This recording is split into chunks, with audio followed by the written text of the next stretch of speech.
Welcome to Let's Get Crafty with Betty and Nina. Hi, and welcome to our very first episode of Let's Get Craft Tea. I'm Nina. And I'm Betty. And we are two crafty friends on this crafty, fun podcast journey. Yeah, we are going to be bringing you guys drops every other Thursday to start. We would love to get to the point where we can do weekly drops, but we're going to start with 2 drops a month. 2 drops a month because some of us wear lots of hats. Yeah, so this one has 2 jobs and 4 kids, and I am starting a new job and moving into my first home. So exciting things. I know, so much exciting. There's a lot of stuff going on in the next week, but we wanted to get this podcast launched and give you guys all of the behind the scenes of what's going on in the scrapbooking and paper crafting industry. Well, also because we're going to the NAMTA Creativation Trade Show in a couple weeks too. So I'm excited to go to my first crafting trade show. So I'll be behind the scenes with you guys while Nina's in front of the scenes. Oh. So she's going to be, doing a lot of things with the NAMTA team, and I'll be there to, take you guys on this journey and see what happens at a trade show. Yeah, lots of dipping and doing over at the trade show. And then I don't know if some of you guys know where we are in the world, but Nina, do you want to talk about where we're recording? Oh, that's true. Should we do like an official intro? Yeah, so we are at Creative Escape. So I'm Nina and I own a paper crafting store. So we do a lot of card making and scrapbooking stuff. Creative Escape in Los Gatos, California. And then I also co-own a buying group called Crafters Home, and that is a community of paper crafting stores across the U.S., Canada, the U.K., Australia, Puerto Rico, and we keep growing. I know that's a lot of people in a lot of places. Yeah. We have 35 members, and we're growing slowly but strongly because we're building a community of like-minded individuals. So what exactly is Crafters Home? Because I am a person who just scrapbooks individually, and I go to my local paper crafting store. But as like a person, for me, what is Crafters Home? So Crafters Home is we kind of don't want to say a buying group, but it's like a group of stores. And I co-run it with another store, Courtney, and we kind of try to get the vendors to look at us like as a one big box retailer, if that makes sense. So we can kind of compete with, Joann's and Michael's and all the things, because it's super hard to run a small business, especially a paper crafting business, because we do realize that, we're a luxury hobby. And so how do we get close to kind of leveling that playing field? So we do a lot of collaborative classes online.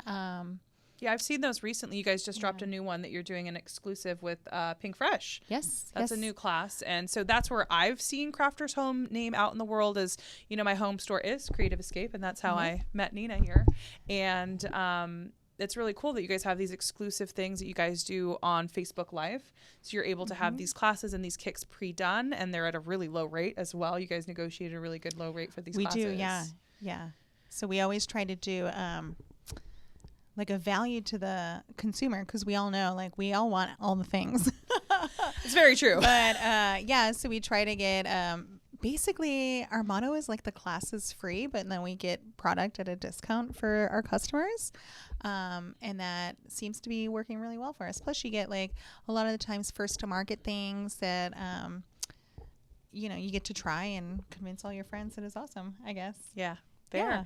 And then Creative Escape. So I will tell you how I found out about this store. So I have been based in Oakland for the past 14 years. And Creative Escape is the closest scrapbooking store to me. So as a scrapbooker, I always made journey trips out here. And my husband ended up buying a house here a couple years ago. And it was just on my way home. So I would always stop in after work and, get my fix of crafty supplies.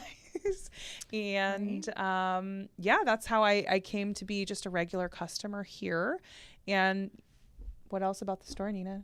Los Gatos. Los Gatos, California. So we're right on the border of San Jose and Los Gatos, literally, because this side of the street is Los Gatos and that side is San Jose. It's very borderline. Fun fact, it is actually interesting because we have people that like sometimes can't find the store and they're like, it's going 55 and you're 140. You know, this side of the street has 5-digit numbers. That side is 4-digit numbers, so it is a little confusing. But we're right here on the border. I bought my store about almost 5 years ago, so this summer we'll be celebrating 5 years. It's been around forever. I want to say like 20-something years. It used to be Scrapbook Paradise. Back in the day when scrapbooking was at its like heyday, it was Scrapbooking Paradise, and then it became Scrapbook Island, and then it became the Island's Creative Escape, and then I bought it and just made it a little clean and just Creative Escape. Chopped off the island. Chopped off the island part. Yeah, but no, it's been a wild ride. So awesome. Yeah, so all the things. Yeah, so Nina's the store owner here. Nina, what is your scrapbook origin story? How did you get into scrapbooking? How did you end up here? Because it's pretty wild that you own a store and now you don't really scrapbook anymore. I know, it's so sad. Weren't we just talking about this? Like, Yeah. I watch all you guys at Crops and they're all scrapbooking and I am working. I actually didn't start scrapbooking until college. So, Wow. yeah, my now husband, at the time we were just, I think, newly dating, and my roommate, Raina, and I all went to Greece for kind of right after Christmas break, New Year's-ish, and we went to Greece for 2 weeks, and we came back and went to visit Raina's family, and her mom was like, you have to make a scrapbook. And I was like, what is this scrapbook you speak of? And I've always been kind of like, you know, drawn to stickers and projects, poster boards, kind of anything crafty, which is ironic because I also have a bachelor's degree in mathematics, so I'm using both sides of my brain apparently. Ooh, I'm I not don't that know. fancy. I can only use one side of my brain. Look at you. I mean, sometimes I don't think I use either side well, but yeah. And so, you know, we were in Park Falls, Wisconsin. Like, it's just a little small town. We went to, I don't even remember what the store was. We bought scrapbooks and went down to Raina's basement. Her mom had, you know, full-size basements in the Midwest, and we started scrapbooking our trip, or printed our pictures out of the 1 hour photo. Wow. Yeah. How about you, Betty? How'd you start scrapbooking?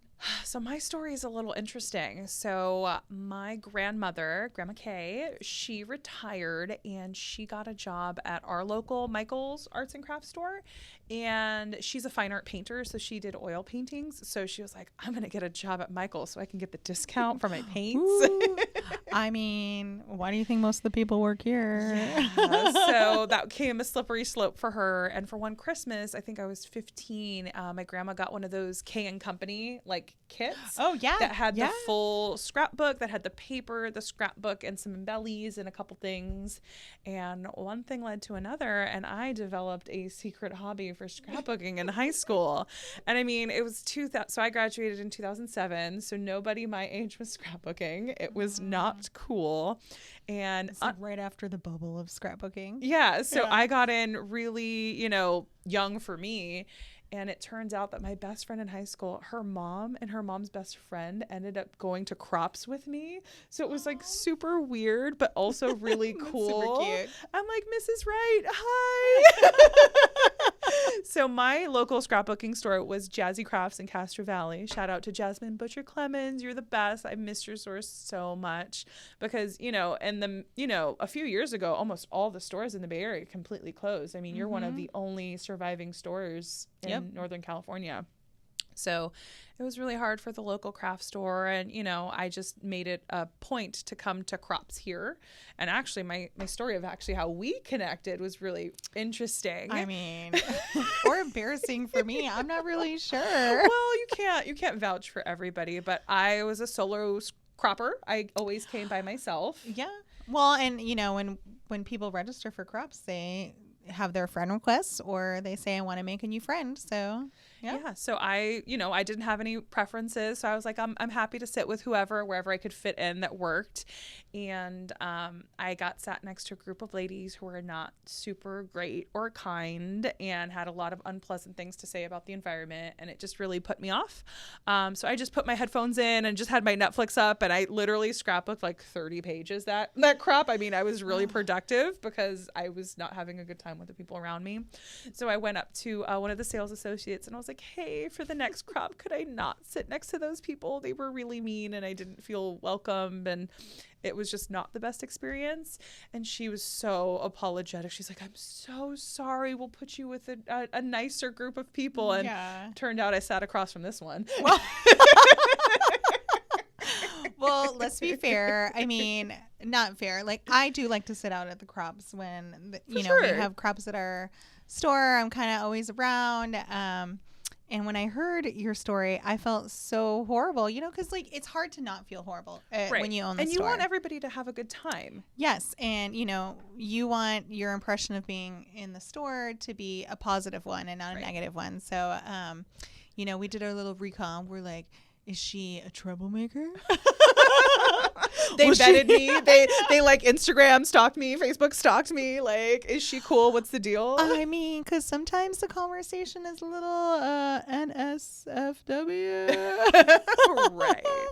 So, so we ended up putting you by the design team and myself. And, we can't get rid of you now. Yeah, the rest is history. Yeah, it turned out to be really great. You guys actually threw my bachelorette party last year. I know, we're gonna spill all the tea, guys. There's a lot. There's a lot of tea. Well, I think part of the thing we should say too is we will be spilling some tea. Yes. No, we're not in it to be negative or calling people out. I mean, just fun tea. Yeah. And also behind the scenes and like origin stories, which we have some interviews coming up, are super rad. Yeah. But yeah, like the bachelorette tea. Well, it's just funny because, funny we're all newly friends and we learn that we're all have different skill set levels of craftiness, right? Like I am a glue and a paper type of gal. That is how I operate. That's how I work. I'm not so much in the crafts part. Yeah, I'm a craft hoe. Yeah, she does all the things. So there's hot glue and there's poster boards and there's candles and there's fire. I know. And that's not really where our friend group has its strength. Apparently not. No, there's just me and Susan. We're holding the holding the torch for everybody. But we've learned that only paper crafts in our little group of friends. But it's fascinating though, because it's good to have crafty friends, because for example, friends do not understand. When my wedding came around this December, my cake topper did not show up. And I was freaking out. I was going through my checklist of everything that I had, and my cake topper wasn't here, and it said still in transit. And I was like, what am I going to do? What am I going to do? And I was like, oh my God, I can call Nina. So I called Nina and I was like, Nina, help me.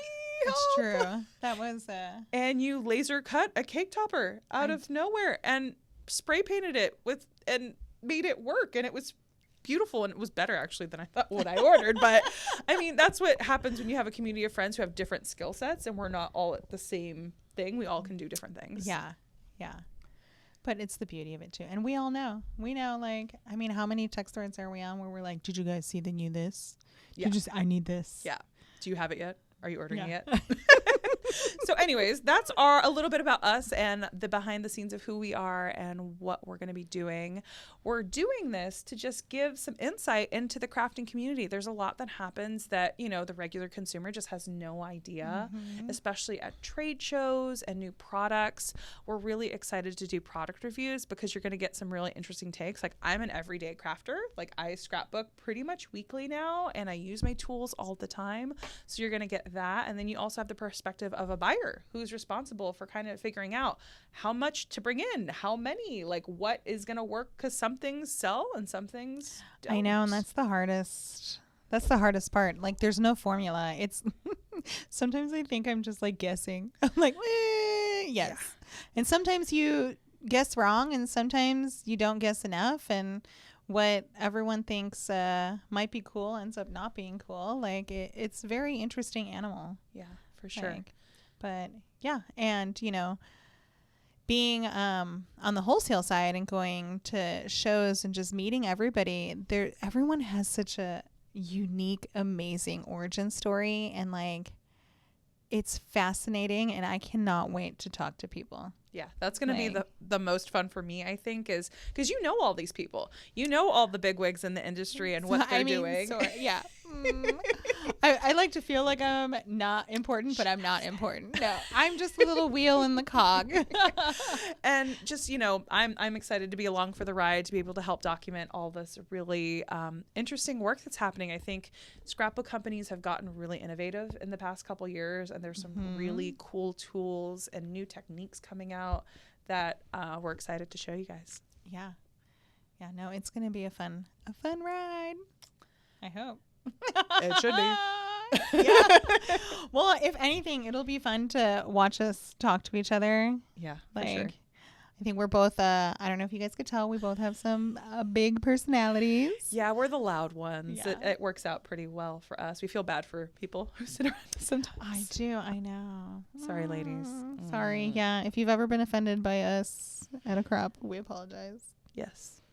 But most people don't. I think people are drawn to us at crops. Yeah, and they also ask questions about what we're talking about. Yeah. So they're like, give us the tea on your story. and they're also like, so what are you doing there? Like, what is your new storage system? And yeah, also the unintentional influence. Yeah, it's funny. I always say, you have been influenced. Yeah.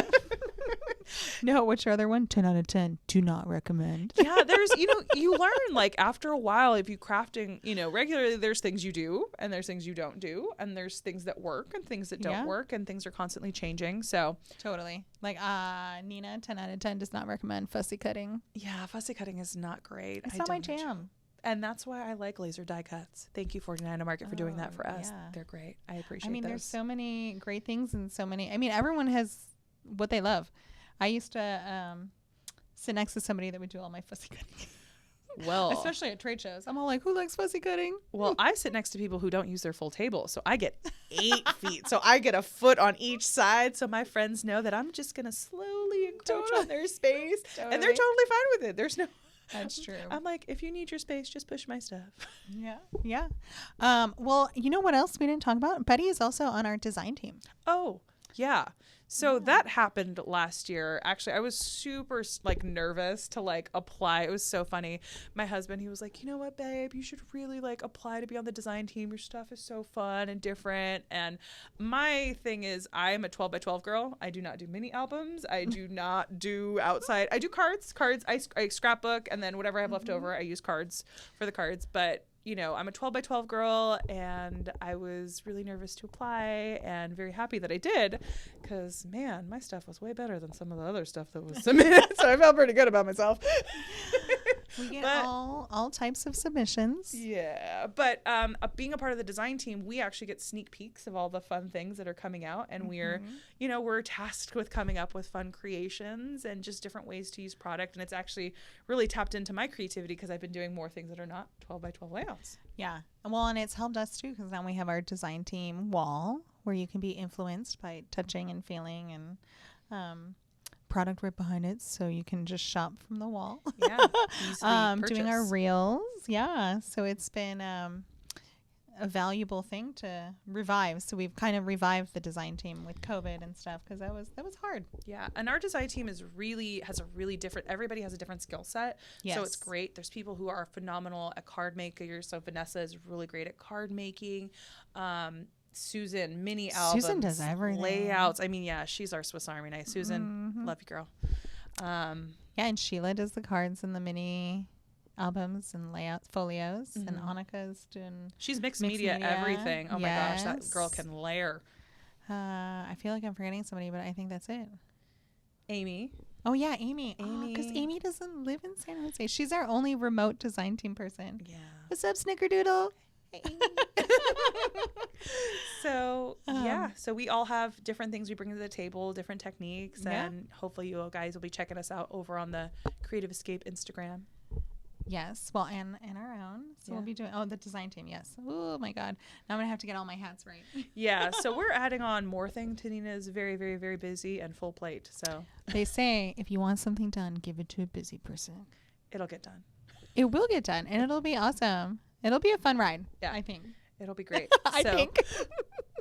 We think it'll be great. Yes. So yeah, that's us. We're excited to be here and share our crafty journeys with you guys. Yay.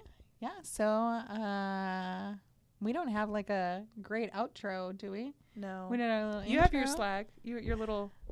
Oh, I know my little. I'm trying to make it a thing. Do you Make it a remember, thing. Like, Bring Mean it. Girls where they're like, stop making fetch a thing. Yeah. No, we're Well- gonna make happy crafting. Yeah. Happy Happy crafting. crafting, everybody. Bye. Bye.